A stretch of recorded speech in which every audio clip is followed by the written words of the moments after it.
It's a new year. 2022 is finally here. And over the past year of 2021, we have gotten 6 MCU and DCEU films. So today I thought it was time for me to stop and rank all 38 MCU and DCEU films ranked together, ranked from the worst to the best. Please note that everything that I will say in this video is just my very own opinion. My name is Nation, and you are free to comment down below your ranking of all 38 MCU and DCEU films ranked together, ranked from the worst to the best, just like me, or you could just do your favorite. Please don't forget to check out that Twitter that's going to pop up on your screen right now, and also those Marvel playlists and that DC playlist. That link is in the description. Spoilers for Zack Snyder's Justice League, Black Widow, Eternal, Shang-Chi and the Legends of the Ten Rings, The Suicide Squad, and most importantly, spoilers for Spider-Man No Way Home are present inside of this video. With that being said, like, comment, and subscribe, guys. Welcome to the first video of 2022. Welcome to my channel if you're new. And with that being said, let's get right into our ranking. Kicking off my list, obviously, at number 38 has got to go to Justice League 2017, the theatrical version. It's just a disappointment on WB. In my opinion, I do enjoy some aspects about this film. I'm not saying that it's all around dumpster garbage fire, but what I am saying is that the Snyder Cut is significantly better. I do think that a lot of the choices made in here are worse than what the Snyder Cut offered, but I do think that there are some ideas, some glimmers of hope inside of this film that are better than the Snyder Cut. It's well documented that the studio used Zack Snyder's tragedy as a way to rework his film, which makes the product seem outright disrespectful, as well as a big disappointment for fans who had expected a two-part Justice League film. And number 37 for me has got to go to Suicide Squad. I actually enjoyed this film for the first 45 minutes. I really do love the cast. I love all the characters. I think that this cast works, just the story, the writing, the plot doesn't. And I don't even know what they were trying to go for with doing the Joker. But I do think that there is some enjoyability about this film. Like I said, the cast is very likable. Just overall, after the first 45 minutes, it becomes a jumbled mess. And number 36 for me has got to go to Wonder Woman 84. I really enjoyed this movie when it first came out. I thought that I would rather rewatch this film more than I would rewatch the first Wonder Woman film, mainly because of the color. It's very colorful, it's enjoyable, it's more lighthearted than the first. But man, this movie's boring. It's so boring. I rewatched this movie. Now, a lot of these movies on this list I did not rewatch, but Wonder Woman 84 I felt like I had to rewatch because I forgot. Yes, we have all the colors. Yes, we have all of the 80s nostalgia in there. I really do like seeing Gal Gadot back in the role. I love seeing Chris Pine again. I think this film has some good things about it, even some great things about it. But overall, this is a Wonder Woman sequel that disappointed me and at the same time just bored me. At 35 for me has got to go to Thor: The Dark World. It's not embarrassing on Marvel, but it certainly isn't great. I actually rewatched this movie and I found it to be pretty entertaining, even more entertaining than some movies up higher on this list. But where I put it lower is the fact that the villain sucks, and most of the movie is pretty forgettable. Now, I do love the buddy cop scenes with Loki and Thor. I thought that was always the best part about this film. And also, the Asgardian grandeur is on display once again here. I love the shots on Asgard again. It has some enjoyability about it, but after I watch it, I forget. At number 34 for me has got to go to Ant-Man and the Wasp. I really do think that the lighthearted tone and also the more emphasis on the Wasp here is actually pretty cool. I do love seeing Evangeline Lilly inside the suit, and I also love the fact that it's a nice palate cleanser from the dreadfulness and the high-octane war action that we experienced with Avengers Infinity War earlier that year. But where I put this one down lower than a lot of the Marvel movies is the fact that it's forgettable. The color grading in this film just sucks. It looks dark, but at the same time, it does not look visually, the movie doesn't look that great. The film itself is very forgettable. In some cases, it's boring, but also the fact that there's barely any consequences that happen inside of this film. And I get it, it's an Ant-Man film. It's supposed to be small, pun intended, but I definitely believe that Ant-Man and the Wasp is a downgrade from the first film. At number 33 for me has got to go to Birds of Prey. This is an interesting take on the genre. I really do love the non-linear storytelling that this film goes through, and also the close combat, practical action that they put Harley Quinn into. I do think that the crime drama side of things works for this character, but also the fact that they let Harley Quinn be Harley and also be a character and have a character arc. I think all of that works. Black Mask as a villain, I really did enjoy. I think he's one of the best DCEU villains, but Birds of Prey isn't the most rewatchable film, mainly because I never get in my mind that I want to rewatch Birds of Prey. I don't feel the urge to rewatch them, and also by the end, the Birds of Prey never come together fully in a satisfying way. At number 32 for me has got to go to Iron Man 2. I really enjoyed this film. It was the first MCU film I had ever seen, and I still really enjoy the film. I still really love it. I think it has some great ideas inside of it. I think every plot line that's inside of this film could be its own film. So I think overall, the movie itself is fine. I can put on Iron Man 2 anytime and just watch it thanks to RDJ's performance. But I definitely believe that it felt like they had too many cooks in the kitchen. Jon Favreau reportedly wanted 3 years to figure out the script and figure out the story, but Marvel only gave him 2 years. There are too many plot lines inside of this film. And this is a clear testament to Marvel wanting to set up a universe while also trying to tell an individual story. And number 31 for me has got to go to Guardians of the Galaxy Volume 2. When I rewatched this movie, I enjoyed it. Listen, I know that Guardians of the Galaxy Volume 2 for the past year of 2020 and 2021, I've given it hate. And I don't give it as much hate as Sean Chandler does, but in my opinion, I truly do believe that this is a step down from the first film. But I gotta say, if I didn't laugh at the jokes on my last rewatch of this film, if I didn't enjoy myself, if I didn't have fun with this movie, I'd be lying.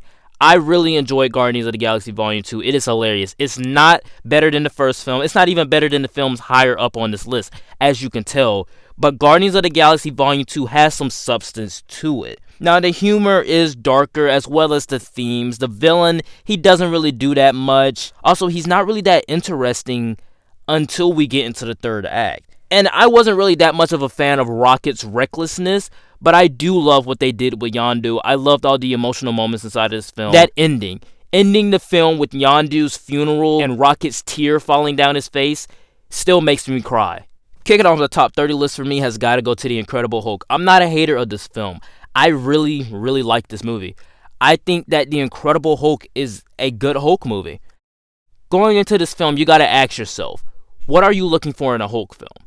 You're looking for Hulk action? This film has it. You're looking for deep storytelling on the character of Bruce Banner? You have that inside of this film. I think that they deliver on the Hulk action. Every action set piece is different, but this movie does have some boring moments. It is the second film in the MCU, and obviously at this point they were trying to find their fitting, so it feels a little bit odd because this film is the only film to be made by a different studio. But a film where the Hulk actually smashes the villain with police cars as boxing gloves is alright in my boat. At number 29 for me has got to go to Captain Marvel. Look, Captain Marvel is not that bad. It's fun. I enjoy it. I really enjoy Captain Marvel. I mean, obviously it's not one of the better Marvel films, but I think Brie Larson is alright in the role. I do feel like the acting is a little bit weird. And we do feel a lot distant from the character because of the fact that she doesn't know anything about herself. So she has people throughout the film telling her who she is, but we don't even know who she is. She doesn't know who she is, so we can't really resonate with this character. But I think the Skrulls are great. It's nice to see a less stoic Nick Fury inside of this film, and it's great to see a different time period. I really do love the 90s. Now, while I can say all of those negatives, I do believe that this film gets a lot more hate than it deserves because it's not really that terrible. It's not really that bad. I'd be lying if I don't have a big smile on my face every time I see that scene when Captain Marvel just jetpack joyrides herself through the Kree warships. Number 28 for me has got to go to Spider-Man Far From Home. This movie is a big runner-up for the funniest MCU film. I think Mysterio is a great villain, and he has a lot of influence on this character as well as this trilogy going into No Way Home. But I think the Edith stuff isn't really the best handled. And also, every time when I'm watching it, I always ask myself, is this still Spider-Man? Or is this just Peter Parker and his friends on a field trip in Europe? And that's what it feels like. Instead of being a Spider-Man film, it wants to tell another high school MCU story. At 27 for me has got to go to Batman vs. Superman, the Ultimate Edition. I love Batman vs. Superman. I really do love this film. Now, while I say that, I can see the negatives. It's not a masterpiece. Zack Snyder did not create a masterpiece when he made Batman vs. Superman. The plot, still not the best. It's a flawed movie, but a pretty enjoyable one. I really do love the visuals. I think Ben Affleck's performance as Batman is my favorite performance as Batman. Maybe Robert Pattinson might overtake that, but for right now, Ben Affleck is my favorite Batman. The film rides off of that performance as well.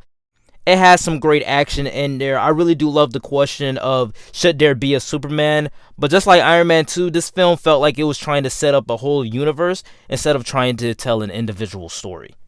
At 26 for me has got to go to Eternals. I do not hate this movie as a lot of the YouTubers that I watch do, but I also don't really love this film. I enjoyed my time at the theater seeing it. I think it's a very different Marvel film, but I also think that this film is very experimental. Obviously, as you can tell, a lot of people are loving it and a lot of people are hating it. And that's why I call this film an experiment. Because with an experiment, you're going to get different results. This film didn't work for many people. For me, it worked. I do enjoy the characters. I want to see more of them, but I also love the overall epic grand scale of this film. Probably the most visually pleasing MCU film there is. And I just think that when they focused on more mature writing, when they focused on the mythology, when they had less quips, when they just focused on the relationship of these characters, and also the big scale of this story, I think that worked for me. But on my negative side, it's a very ambitious film, and some of that ambition does not pay off. We are juggling 10 characters here, and some of them get pushed to the back burner, but also some of them just don't have that many compelling arcs, as well as compelling characterizations. Eternals, I thought was a good movie. It's not the worst MCU film to me. Definitely is one of the most flawed, though. Kicking off my top 25 list for me has got to go to Ant-Man. A small film that works for me. I think that Ant-Man, as a heist film, that's one of the most smartest things that anybody could ever think of to do for an Ant-Man movie. This is clearly the smallest film inside of the MCU with the least amount of stakes. It's very important inside of the MCU because it does introduce new ideas to the universe, as well as just having a really great set of characters. You add in Paul Rudd in there. You also add in Michael Douglas to give a little bit more gravitas to the film. I think overall, Ant-Man is a very enjoyable watch. The jokes are funny, something that Ant-Man and the Wasp was devoid of. And number 24 for me has got to go to Thor. I love this film. To the Shakespearean themes of brothers and fathers, to a boy learning to become a man, and the score of this film, the theme, it feels like you're flying over Asgard listening to this theme. It's lower on the list because the New Mexico scenes are the boring and bland parts, and yeah, this film is very bland, but I gotta give this film props because how do you make a Thor movie? How do you even make a franchise out of Thor? That's so wild to me. I give it credit because you have this big grandeur scale of Asgard. Overall, Thor as a movie works for me. It has the energy. It has the Shakespearean storytelling. I think the first Thor film works a lot for me. And number 23 for me has got to go to Iron Man 3. This is the first MCU film I saw in theaters, while Iron Man 2 was the first MCU film I saw ever, and Spider-Man 2 was the first Marvel movie I saw ever. Okay, RDJ has chemistry with everyone. Shane Black knows how to write this character inside of the MCU. I think his style of writing, his style of direction, his style of storytelling work for the character of Iron Man. And I think while I was watching the movie, I could see a lot more enjoyability from this film. When I rewatched this film, I loved it. It brought me back to the time I went to go see it in a theater. This film has some amazing action going back to that plane sequence, but also the character development of Tony with his PTSD is very well written and just in line of the character. But the villain is a Syndrome Batman Forever copy, and I definitely think that the Mandarin that we got teased with inside the trailers was a lot better than the twist that they wanted to give us. At 22 for me has got to go to Aquaman. Our first trip to the Sunken Kingdom is still a fun one. Jason Momoa, he seems like he's having a blast with this character. I cannot wait for Aquaman 2. I am very excited for that film. The overall film has this cheesy, corny vibe that is faithful to the comics. The villain's motives resonate with today's issues, and the action is dynamic. Also, I really do love the visual flair of Atlantis. I love seeing the underwater kingdom. The film even managed to take inspiration from the source material and still made him riding on a seahorse in an orange and green fish suit with a golden trident. Cool, and make $1 billion at the box office.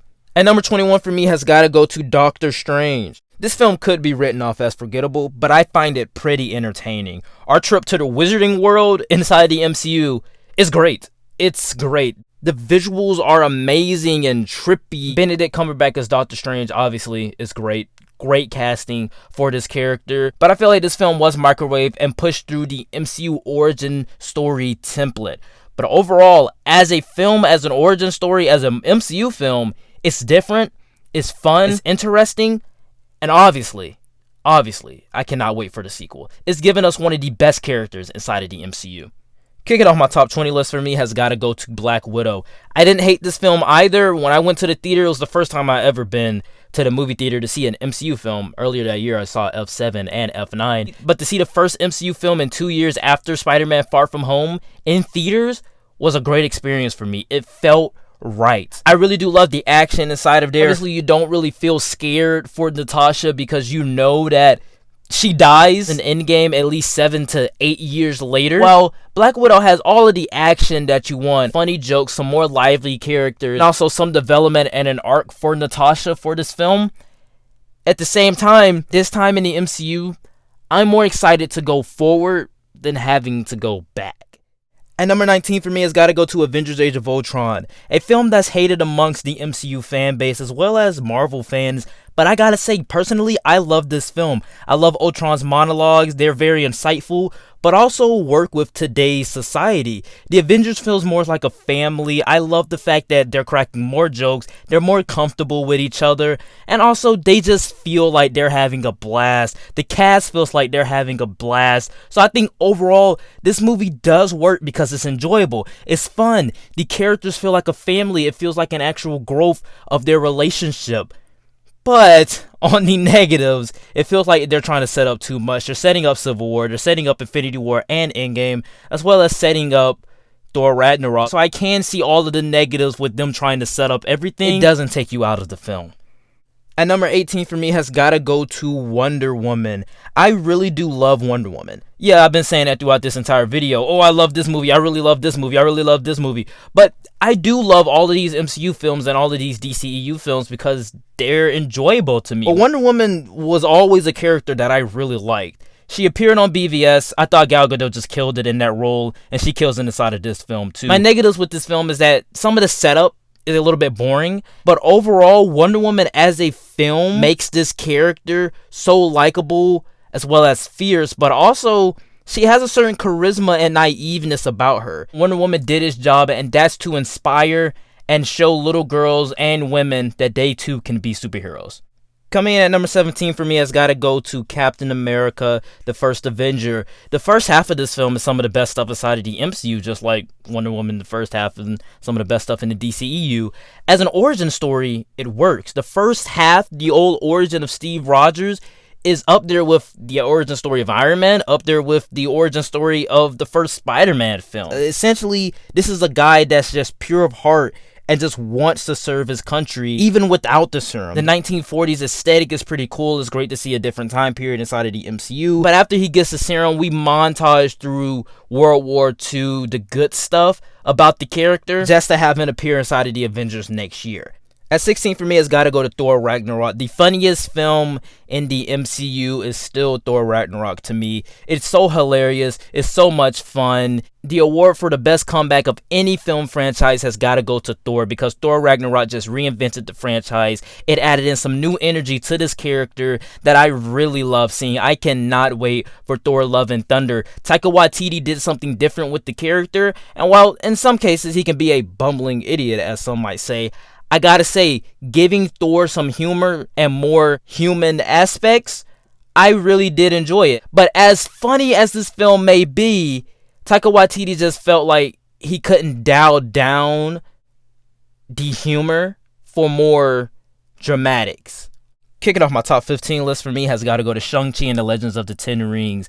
a great look into the Asian culture. I think the overall hand-to-hand combat inside of this film is great. The first 2 acts of this movie I really did enjoy. I had a blast going to see this in the theaters. It was one of my most hyped films of this year. I think going into the film, it was my hype film. It was the most hyped movie of the year going into it. Spider-Man No Way Home, at that point, I wasn't that hyped for it, but Shang-Chi Legends of the Ten Rings, I was very hyped for it. I had a blast. When I walked out of the theater, I was clapping and everything. I love the fact that they're expanding the mythology, bringing in dragons. The MCU introduced their newest Avenger, and I really do like this guy. I loved Shang-Chi and the Legends of the Ten Rings. I think the action was great. The jokes were funny. The story of Wenwu and Shang-Chi is amazing, but when we get into the third act, whereas the first 2 acts were a little bit grounded but also had a little bit of fantasy warped into there, the third act goes full fantasy, full CGI, whereas we gotten used to the hand-to-hand practical stunt work of the first 2 acts. And I'm not saying that I hated the third act, but I am saying that before it could ever be something different, it always felt like it had to go right back to the MCU template. They couldn't leave that MCU template.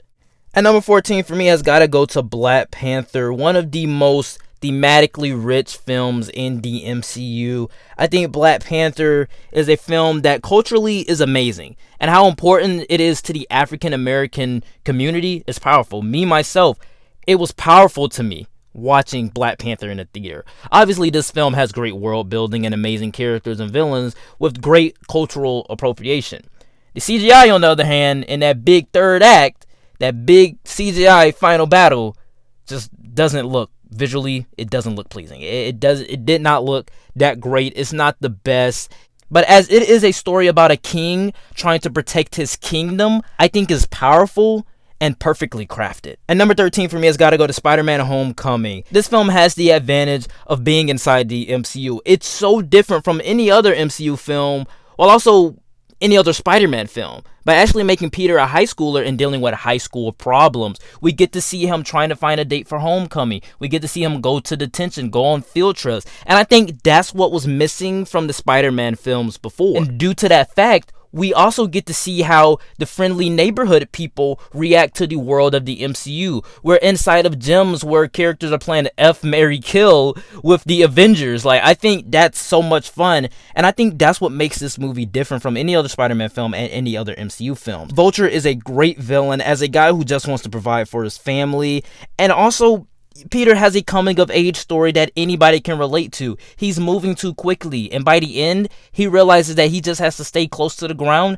and be a friendly neighborhood Spider-Man. And I think that gives him the idea of responsibility, while not being an origin story, as we can tell now.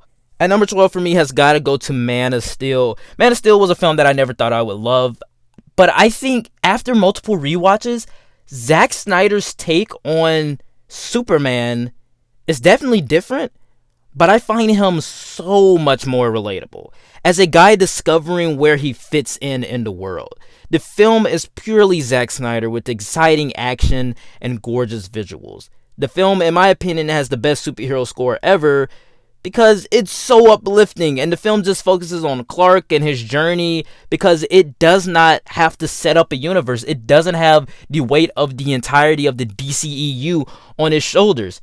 It could just tell a singular story about this character and also reinvent this character for a new generation. And number 11 for me has got to go to Shazam. Shazam was always my favorite DCEU film until 2 other movies beat it. But I gotta say, Shazam is still a fun time. Zachary Levi plays Kid Billy so well because he essentially is a big kid. The advantages this film has is not really being a big blockbuster, but a family film. It's also relatable. It has a lot of relatable aspects with family, and I think at its core, that works. It's so great how this movie explores Billy's story to him eventually finding a family. But with all of the family-friendly stuff, it does have a little bit of a tonal issue. In some scenes, you can see demons biting heads off, and in other scenes, you can see Billy in Shazam form going into a strip club. But then in other scenes, you would have family-friendly moments, and you would have a kid turning into a superhero. That's fun, but when you add in those other scenes, you can see that it has a bit of a tonal issue. Kicking off my top 10 list for me has got to go to The Suicide Squad. James Gunn is unleashed in this hyperactive, hyper-violent DC film. The film is so much fun to watch. All the characters are again fun and entertaining, and the deaths, the gruesome deaths, finally live up to the core idea that this is a squad, a heroes for hire. If they do anything, they die, and if they die, it does not matter. The violence is cool, but while these are B-list characters, James Gunn, again, makes you cry, makes you laugh, and makes you feel scared for these characters. A very bold film in the comic book genre. But I don't know how accessible this is to many people. I wouldn't watch this with the family. Obviously, I would watch this with some people that I know, but I wouldn't watch this with the family. I wouldn't watch this with my mom. I wouldn't watch this with my grandmother because it's not easily accessible to most people. At number 9 for me has got to go to Zack Snyder's Justice League, the epic Justice League film that we deserved back in 2017. It was so much fun seeing a different iteration of the disappointment and how different it was. Zack Snyder crafted this huge, giant-scale superhero epic that managed to give actual justice to these larger-than-life icons. We have Flash running back in time. My favorite superhero, Cyborg, gets an entire segment to himself. But the runtime is a lot. 4 hours is a lot. I wouldn't recommend watching this 4-hour cut to anybody unless I want to watch it and I want to invite somebody to watch it with me. But I wouldn't recommend, hey, watch this version of it. It's 4 hours. I would say, hey, it's great, but if you're not down to sit down to watch 4 hours worth of the film, just don't watch it. At number 8 for me has got to go to Guardians of the Galaxy 1, one of the most heartfelt MCU films. The cast chemistry is great, the humor is so much fun, and the idea of these characters learning to share pain through each other's connection is an amazing idea for the MCU, as well as expanding the cosmic side of this universe. James Gunn managed to make us cry from a talking tree saying we are Groot, while also making these unknown characters likable and household names. It's still remarkable to me how much fun I have watching Guardians of the Galaxy, but also how heartfelt the film is. At number 7 for me is Spider-Man No Way Home. If fan service was a movie, this is that movie. It is the best MCU Spider-Man film. It is the second best Spider-Man film in my opinion. No Way Home managed to beat my favorite theatrical experience in Avengers Infinity War by getting the greatest reaction out of me. When the other two Spider-Men show up, I cheered. When the cameos happen, like Daredevil, my favorite Marvel hero, I cried. I even laughed at the jokes. Even though they had some L jokes in that film, I still laughed at a majority of them.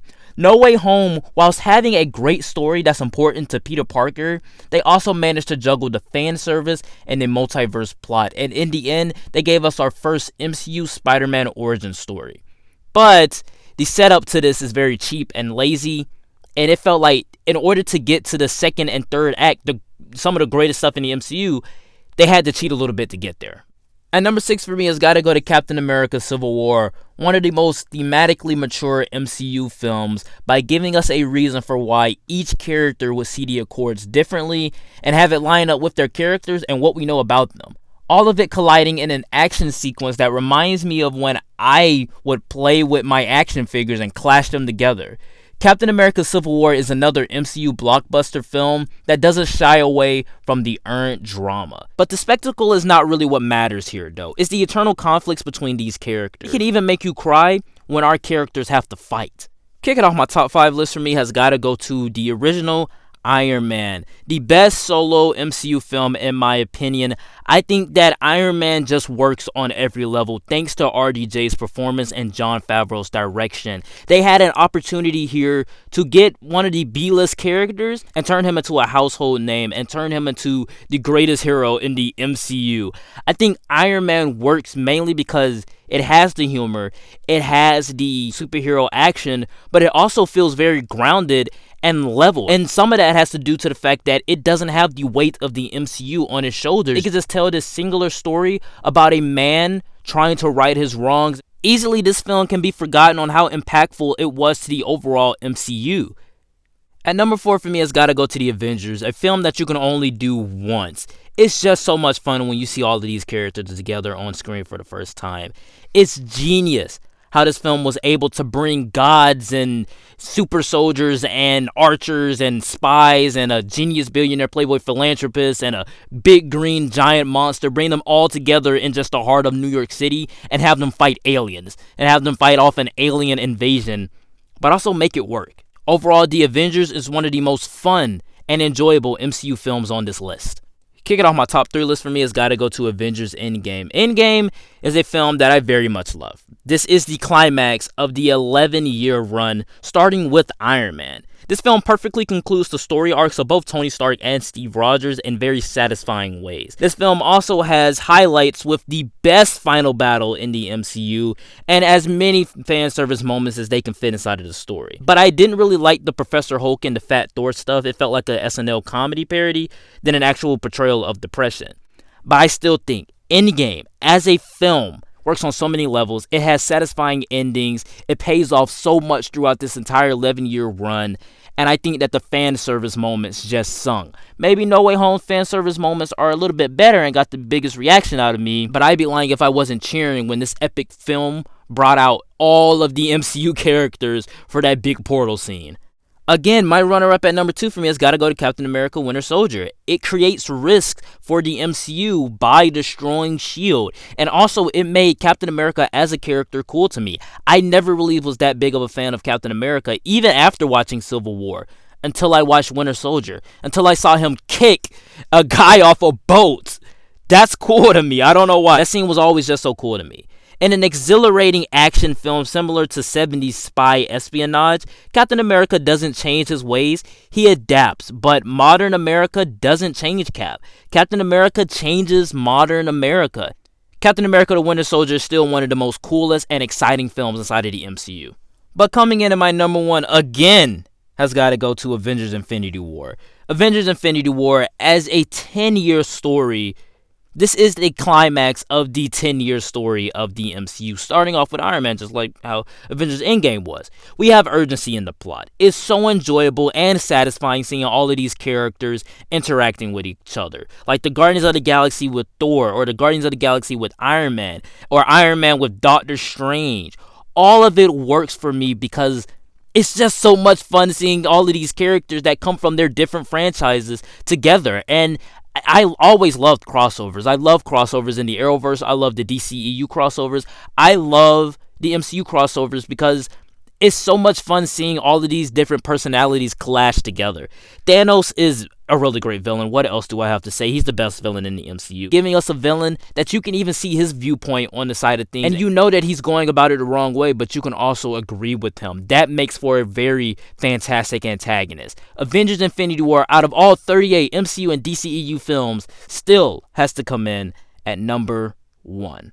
Alright guys, that is it for this big gigantic ranking. Please know that everything that I did say in this video is just my very own opinion. My list was certainly not the right list, it was just my list, and you are free to comment down below your ranking of all 38 MCU and DCEU films ranked together, ranked from the worst to the best just like me, or you could just do your favorite. Please don't forget to check out that Twitter, that's going to pop up on your screen right now, and also those Marvel and DC playlists. Those links are in the description. With that being said, guys, like, comment, and subscribe.